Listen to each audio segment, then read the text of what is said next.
नमस्तेऽस्तु महामाये श्रीपीठे सुरपूजिते शङ्खचक्रगदाहस्ते महालक्ष्मी नमोऽस्तु ते।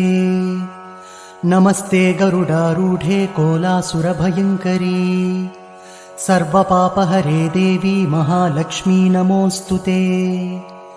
सर्वज्ञे सर्ववरदे सर्वदुष्टभयङ्करी सर्वदुःखहरे देवी महालक्ष्मी नमोऽस्तु ते। सिद्धिबुद्धिप्रदे देवी भुक्तिमुक्तिप्रदायिनी मन्त्रपूते सदा देवी महालक्ष्मी नमोऽस्तु ते। आद्यन्तरहिते देवी आदिशक्तिमहेश्वरी योगज्ञे योगसम्भूते महालक्ष्मी नमोऽस्तु ते। स्थूलसूक्ष्ममहारौद्रे महाशक्ति महोदरे महापापहरे देवी महालक्ष्मी नमोऽस्तु ते।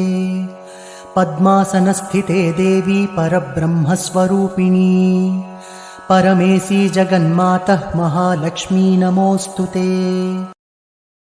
Download ShareChat.